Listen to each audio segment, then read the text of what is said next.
Hello student, how are you? Fine, fantastic, very good. हम बात कर रहे हैं atoms and molecules class 9th, और इसके लास्ट वीडियो में हमने बहुत ही इंपॉर्टेंट टॉपिक क्लियर किया था। That was how to make chemical formula. तो अच्छे से लास्ट के 2 वीडियोस कंटिन्यू वॉच करो ताकि आपका केमिस्ट्री का बेस स्ट्रॉन्ग हो जाए। ठीक है, तो आज अपन एक और इम्पॉर्टेंट पॉइंट लेंगे। It is also base of chemistry, that is atomic mass and molecular mass and molar mass. 3 चीज़ें। एक तो वर्ड है आपका एटॉमिक मास, और एक है आपके मॉलिकुलर मास, एक है आपके मोलर मास। तीनों में बच्चे कंफ्यूज रहते हैं, मोस्टली इन दोनों में कंफ्यूजन रहता है। ठीक है, मोलर मास क्या होता है, मॉलिकुलर मास क्या होता है, एटॉमिक मास क्या होता है। एटॉमिक मास में पढ़ाया था आपको कि जो भी एक एटम होता है उसके अंदर न्यूक्लियस होता है। Nucleus means central part of the atom. उसमें क्या होते हैं, प्रोटॉन एंड न्यूट्रॉन। ठीक है, जैसे मैंने कार्बन 12 कहा था, कार्बन 12 के अंदर न्यूक्लियस के अंदर क्या होता है, 6 प्रोटॉन एंड 6 न्यूट्रॉन। ठीक है, एटम के अंदर और भी स्मॉल स्मॉल पार्टिकल्स होते हैं, इलेक्ट्रॉन, प्रोटॉन, न्यूट्रॉन। ठीक है ना। तो इलेक्ट्रॉन होते हैं साइड में, घूमते रहते हैं चारों तरफ, और न्यूक्लियस में होते हैं सेंटर में प्रोटॉन एंड न्यूट्रॉन। तो इसके बाद अपन चैप्टर नेक्स्ट 4th वाले में बात करेंगे कि ई पी एंड क्या क्या होता है। राइट, तो जो न्यूक्लियस के अंदर पार्टिकल्स है उनका सम होता है, that is atomic mass. Right, यानी कि अपन इसको रिप्रेजेंट करते हैं ए फॉर एटॉमिक मास। इसको कैसे करते हैं, जो भी न्यूक्लियस में प्रोटॉन एंड न्यूट्रॉन है, पी प्लस एंड न्यूट्रॉन, इनका सम होगा, दैट इज एटॉमिक मास। एक एटम के लिए बात करना। ठीक है, फॉर एग्जाम्पल कितना होता है कार्बन का, 6 एंड 6 12 हो गया। ठीक है, ऑक्सीजन के अंदर भी 8 और 8 कितना होगा, 16। जो भी प्रोटॉन और न्यूट्रॉन है उसका क्या होगा वो आपको याद करना पड़ेगा। एटलीस्ट 1 to 20 तक के एलिमेंट है, उनके आपको एटॉमिक मास लर्न करने पड़ेंगे। मैंने लिखवा रखा है, लास्ट वीडियो में हमने लिखवा रखे हैं सारे 1 to 20 तक के एटम के एटॉमिक मास लिखवा रखे हैं। पीछे म्यू लगाते हैं, म्यू मीन्स यूनिफाइड मास, AMU बोलते हैं इसको, म्यू। ठीक है, तो वो क्या होगा एक तरह का एटम। सपोज कार्बन 12 कितना होता है, कार्बन 12 का 12 होता है मास, नंबर 6 है। एटॉमिक नंबर को नीचे लिखते हैं अपन, और एटॉमिक मास को अपन ऊपर लिखते हैं, 12 है। तो 12 में सी कैसे है, 6 तो इसमें प्रोटॉन है और 6 क्या है इसमें, न्यूट्रॉन। ठीक है, कार्बन 13 इट मीन्स क्या है, इसमें 6 प्रोटॉन है और न्यूट्रॉन का नंबर बढ़ गया। न्यूट्रॉन का नंबर डिफरेंट हो सकता है और इसी वजह से ये मास में डिफरेंट आता है। ठीक है, तो यहाँ पर कितने न्यूट्रॉन है, यहाँ पर 7 न्यूट्रॉन है। क्लियर है? अच्छा, तो ये क्या है, इसके मास है, एटॉमिक मास ना। एटॉमिक मास को अपन 12 म्यू लिखते हैं। म्यू मीन्स ये सिंबल है, AMU बोलते हैं इसको। 13 म्यू, ये म्यू मीन्स एक एटम का मास है। ठीक है, तो एटॉमिक मास क्या हो गया, जो भी एटम का मास होता है that is atomic mass means sum of proton plus neutron. Right, वैसे एक इसकी डेफिनेशन बता रखी है। अगर आप रिलेटिव मास कैलकुलेट कर रहे हो तो अपन ने कहा था कि कार्बन 12 के 12 वाले पार्ट्स कंपेयर करते हैं, that is atomic mass. But कितना है ना, अपन ने कंपेयर तो कर लिया कि कार्बन 12 का 12 वाला मास है ना, 12 पार्ट वाला मास, तो कितना आएगा। तो उसके लिए आपको ऐसा नहीं कि आप एक पेन लोगे तकड़ी, उसमें सब कार्बन 12 डाल दिया, इसमें बहुत से हाइड्रोजन के आइटम डाल दिया और वेट कर रहे हो, पॉसिबल नहीं है। तो कुछ तो आपको कॉन्सेप्ट लगाना पड़ेगा, कुछ तो आपको एजम्पशन क्रिएट करना पड़ेगा। ठीक है, तो एक टेक्निक होती है दैट इज मास स्पेक्ट्रोस्कोपी। क्या बोलते हैं इसको, मास स्पेक्ट्रोस्कोपी। ये एक टेक्निक है और इसी की हेल्प से अपन एटम का मास कैलकुलेट करते हैं, कितने प्रोटॉन है कितने न्यूट्रॉन है, वो इस अपन टेक्निक से फाइंड कर सकते हैं और उससे अपन एक एटम का मास निकालते हैं। ठीक है, तो ये बात सारी आपने लास्ट वीडियो में पढ़ी होगी, अगर नहीं पढ़ी है तो फिर अभी पढ़ लेते हैं।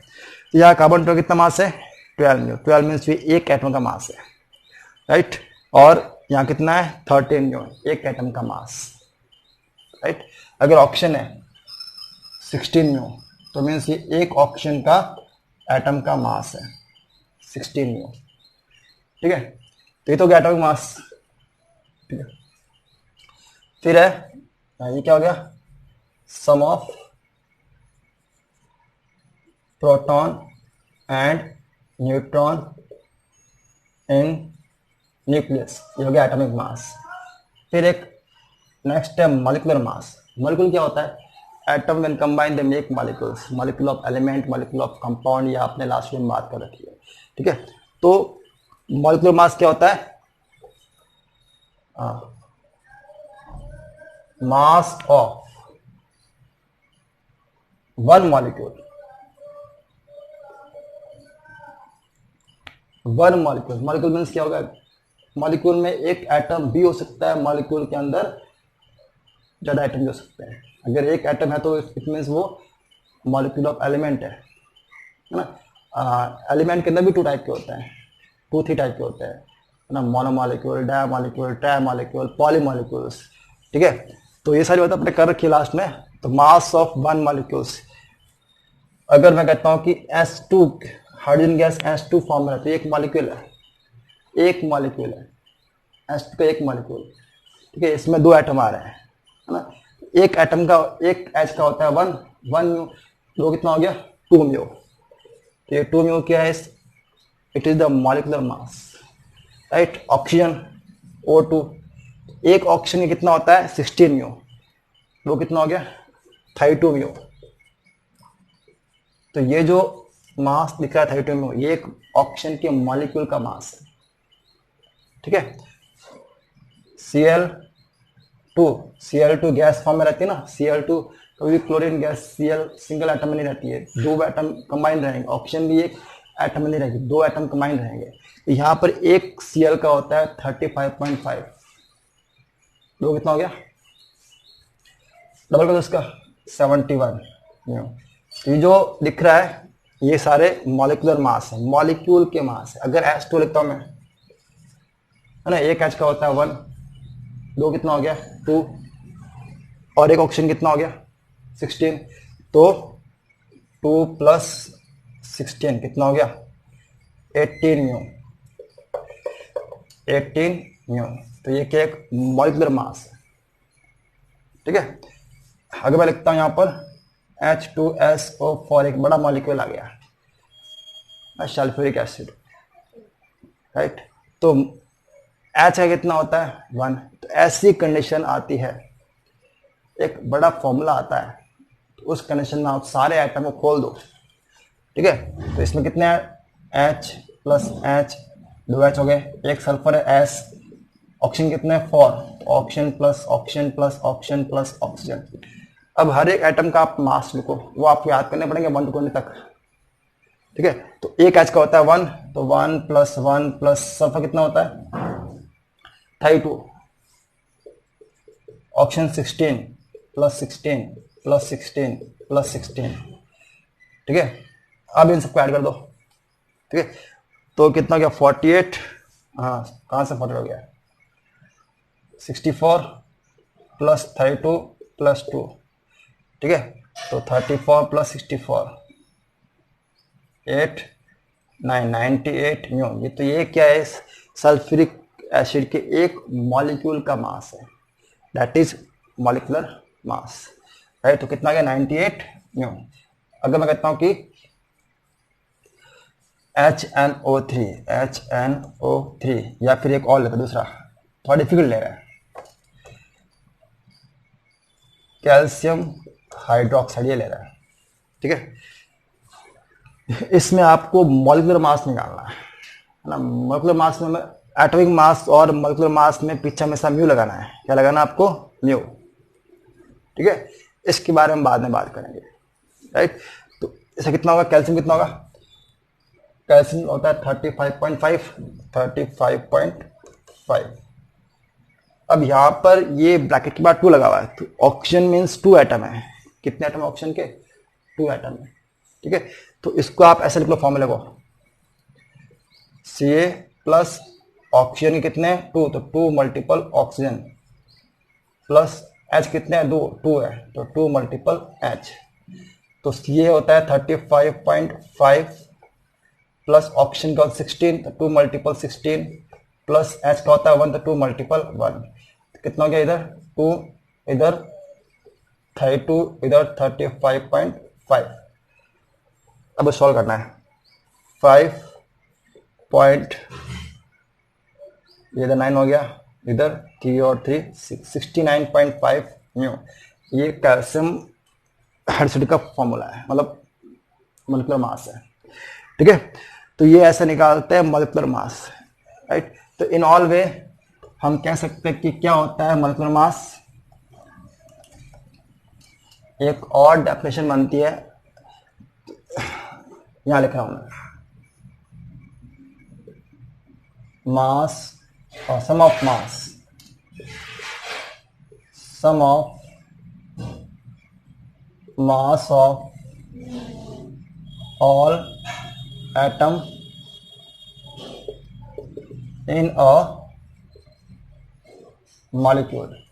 एक मॉलिक्यूल इतने भी एटम्स है उनके मास का सम कर दो आप, तो क्या बनेगा आपका मॉलिक्यूलर मास। तो इसको अपन म्यू से ही मेजर करेंगे, क्लियर। अच्छा, ये तो हो गया आपका मॉलिक्यूलर मास, इसको आप फटाफट नोट कर लो। फिर अपन आते हैं नेक्स्ट, थर्ड है, that is molar mass. Molar mass को अपन यहां पर सिर्फ बेसिक बात ही करेंगे, कंप्लीट मोल कॉन्सेप्ट पढ़ने के बाद ही करेंगे, ठीक है। मोल कॉन्सेप्ट का कनेक्शन है मोलर मास से, राइट। तो मैं यहां पर ब्रीफली बता रहा हूं थोड़े से व्हाट इज मोलर मास, ताकि आप कंफ्यूजन नहीं रहे। It is the mass of one mole substance, ठीक है। अब आ गया मोल, तो मोल मीन्स इसका कनेक्शन किससे है, मोल कॉन्सेप्ट से है ना।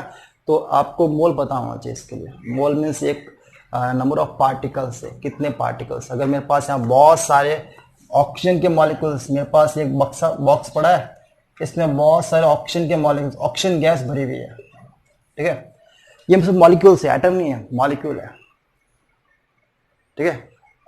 इन मॉलिक्यूल्स का नंबर अगर इतना है 6.022 10⁻23 इतना नंबर है, अगर ये इतने सारे मॉलिक्यूल्स है तो इसको अपन बोलते हैं 1 मोल।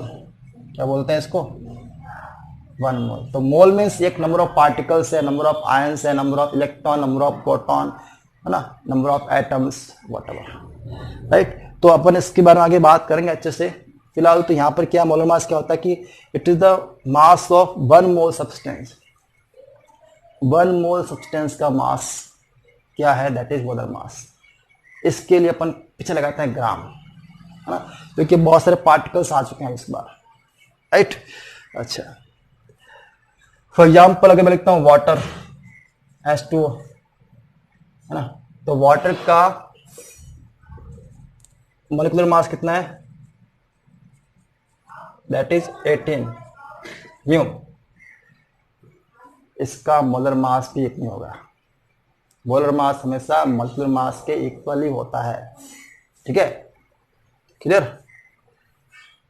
कितना होगा इसका मोलर मास, ये कैसे होगा ये अपन नेक्स्ट में बात करेंगे, है ना। 18 but unit will be change, unit अलग हो जाएगी। यहाँ पर ग्राम, अगर ग्राम आ गया तो इट मीन्स ये क्या है, ये मोलर मास के बारे में बात कर रहा है ना। इसका मतलब क्या है कि 18 ग्राम है, 18 ग्राम मीन्स इसमें इतने सारे पार्टिकल्स हैं, ये इतने सारे पार्टिकल का मास है। अगर ऑक्सीजन के इतने, वाटर के इतने सारे पार्टिकल्स है तो उनका इतना मास, वो 18 ग्राम होते हैं। और ये क्या है, ये सिर्फ एक मॉलिक्यूल, वाटर का एक पार्टिकल, एक मॉलिक्यूल, उसका मास है 18 म्यू ना, तो डिफरेंट है, राइट। आगे और बात करेंगे इसके बारे में, है ना, डिटेल से और देखेंगे। और देखो सपोज CO2 लेते हैं अपन, CO2, है ना, तो इसका मॉलिक्यूलर मास कितना होगा, दैट इज 12 और 32 44 म्यू, बट इसका मोलर मास कितना होगा, दैट इज 44 ग्राम, पीछे ग्राम मिल जाएगा ना। इसका मतलब क्या है कि इतने सारे CO2 के पार्टिकल्स है, उनका इतना सारा वेट है, इतना सारा मास है, और ये सिर्फ एक पार्टिकल्स का मास है 44 म्यू। अगर एक की बात करें तो म्यू लगाते हैं, और अगर बहुत सारे तो फिर ग्राम में यूज करते हैं वेट। ठीक है, it means we can write that, not लिखो यहां पर, molar mass is equal to the molecular mass. ठीक है, but unit will be change, इनका यूनिट क्या होगा, डिफरेंट होगा। तो इतने लिखो फटाफट आप। एक छोटी सी डेफिनेशन और कर लेते हैं, उसके बाद अपन नेक्स्ट बात करेंगे मोल कॉन्सेप्ट के, दैट इज फॉर्मूला यूनिट मास। कर लेते हैं, अभी हो जाएगा, थोड़ा स्पीड से जाऊंगा मैं।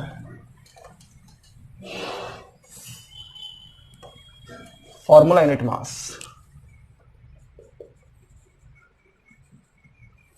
फॉर्मूला यूनिट मास। मोलर मास के अंदर भी अपन एटम्स होते हैं, उनके जितने मास सबको सम करते हैं।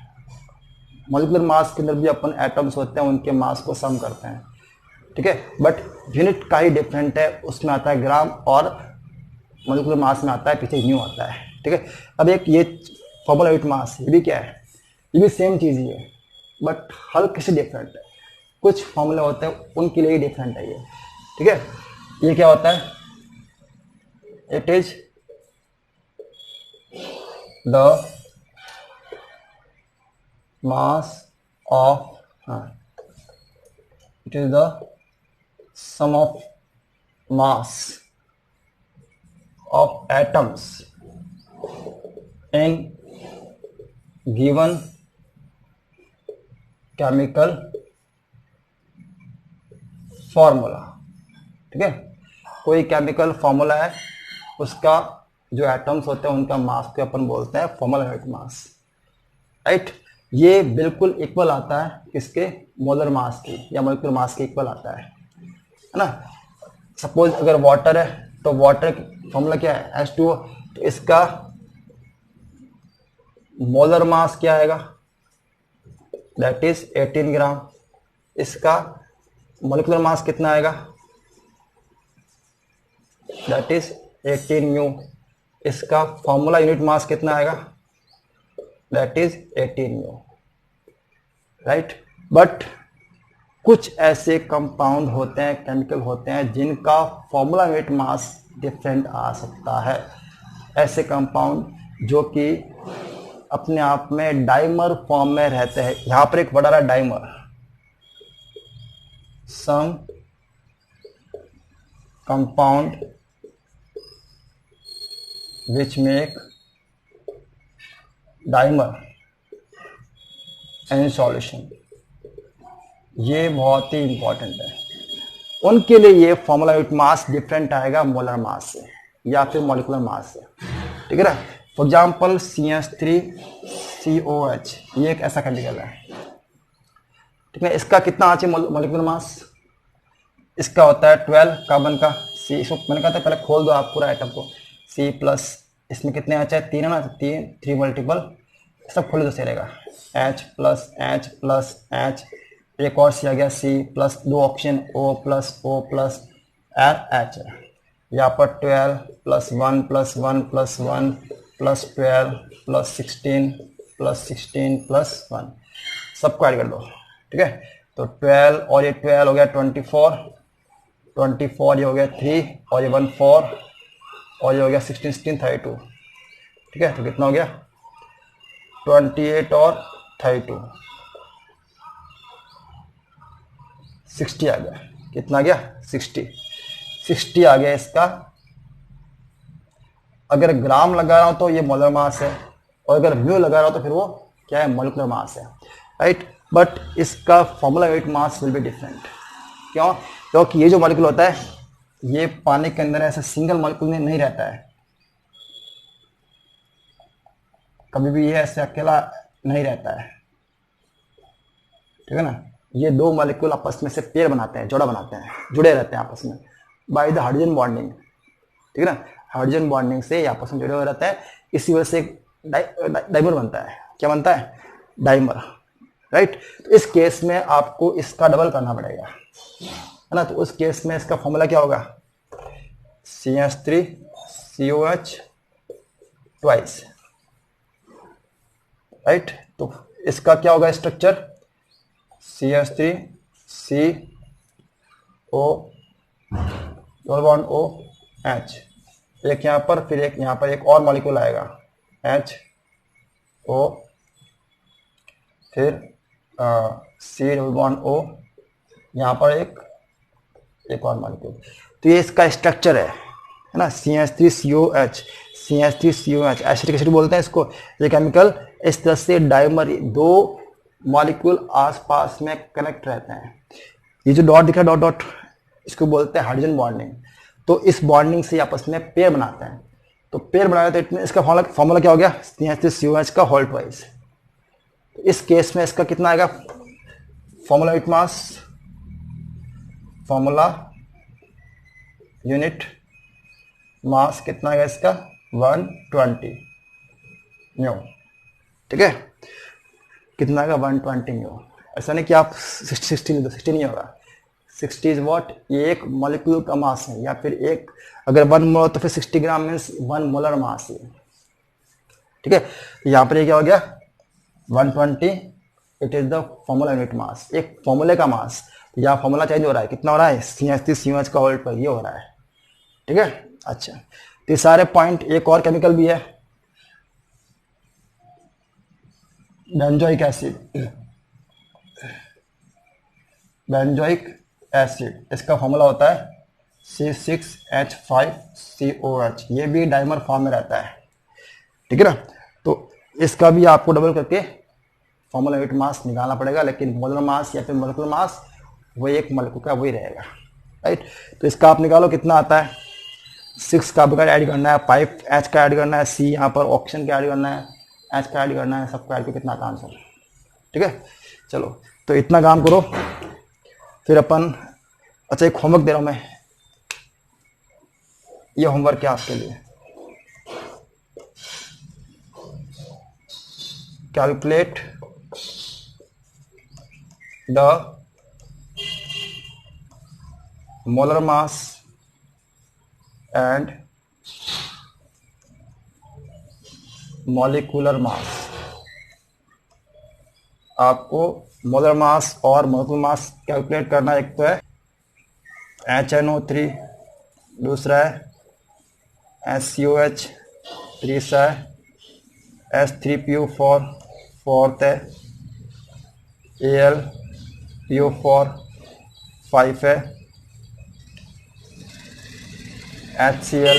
ये 5 केमिकल दे रहा हूं मैं, इनके आपको मोलर मास और मॉलिक्यूलर मास कैलकुलेट करना है, ठीक है। फिर अपन नेक्स्ट वीडियो में बात करेंगे मोल कॉन्सेप्ट, राइट।